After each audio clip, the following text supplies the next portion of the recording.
Welcome to the channel where honeybees are fun. The purpose of this channel is to chronicle my odyssey into beekeeping. I hope you enjoy following my successes, challenges, and failures. Please subscribe and click the notify button so you can catch my videos that come out every week.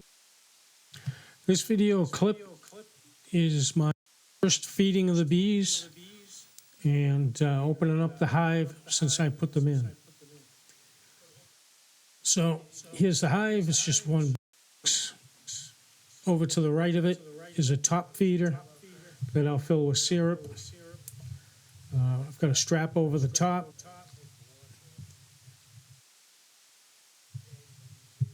And make sure my smoker's working. I need to keep the bees calm. I'm going to unstrap the lid, which keeps the other animals out. Not quite as easy as I thought it was going to be. Take off the telescoping cover. Now I have the inner cover. In the middle of that is a temperature sensor, so I can monitor the inside temperature of the hive. And you can see the waiting for me. I think they were all happy to see me.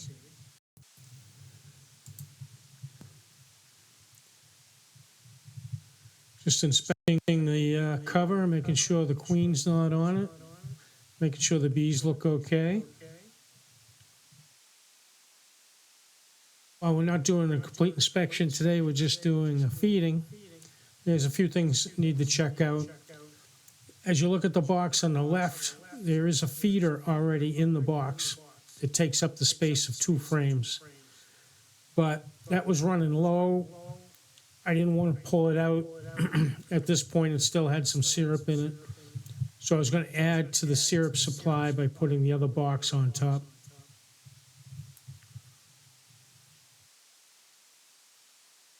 So this box fits on top, has a slot in the middle where the bees can come up through, and they can access each side, which can be different food, can be syrup, can be water, can be pollen substitute. The bees love to stick things together if there's any kind of cracks or crevices. They hate that. So they go get propolis from trees, which is essentially tree sap or bee glue, and they stick everything together, which is why you need a good hive tool all the time. So here I'm trying to very gingerly put the feeder on.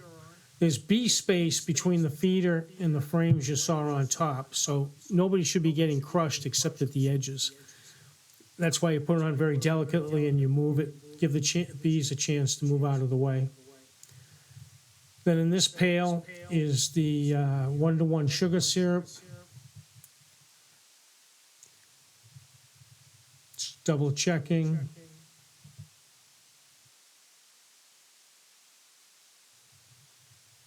Lining up edges. There's no brackets, there's no latches. The boxes just sit on them, each other held there by gravity. And after a day or two, the bees will glue them all together.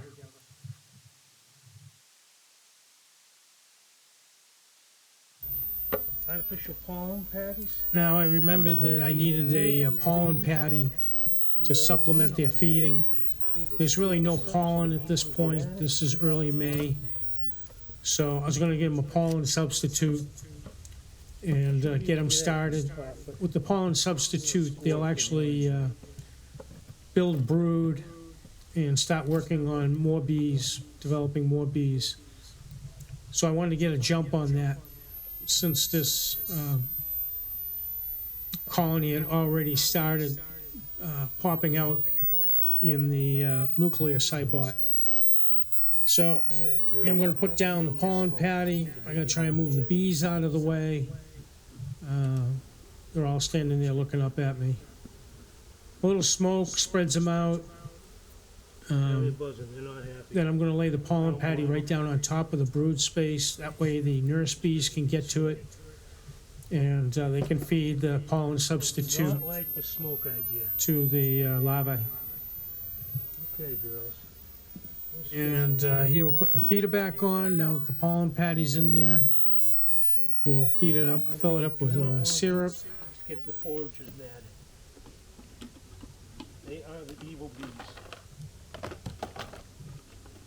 So, Again, this is my first feeding, first real activity with the bees, so very excited. syrup. So I'm putting a little over a gallon of syrup in. I expect them to take that in about a week, 2-gallon maybe a bucket. week and a half. Looks like that's a gallon. But that will keep them going for a while. The syrup will help them Temperature sensor back build here. out comb Not that it's gonna be as much and good. get things underway in the hive. And we'll get this guy. Again, we don't have any nectar going, which is their carbohydrate source. So we give them sugar syrup to supplement that. Place without squishing any bees. Now I'm putting the inner cover back on and lining it up. It lines up. And And actually, now I'm realizing that the temperature sensor should go in the middle, have the because I'm not going to get much of a reading over there on the side. So this way it's a chimney effect. If I put the temperature sensor in the middle, through the slot comes the heat from the brood box underneath, around it. and I can monitor that. Oh, I gotta be careful Now I driving. put the telescoping cover on. The reason for the two covers is the bees like to glue things together. So they'll glue the inner cover on, but not the telescoping cover. All right. So I can easily take off the one with the metal top and then pry apart the inner cover if the bees glue it together. So, there we have it. Once the cover's on, Hive's backed up. I gotta line everything up and take my strap, Together. strap it down again so that I can keep the raccoons out, other animals out. Luckily, I don't have any bears. Right, you got the bottom glued down, so I'm not gonna move Still that. getting used to the strap and making sure that the hive is aligned, the boxes. You seem pretty happy. And while the strap seems pretty good, it's a little hard to get used to ratcheting it up and taking it apart. Paint And then I end up with all sorts of extra food. strap that I have to deal with. They really need the food. Looks like the And that's wolves basically it. Feeding time's over. Things are good.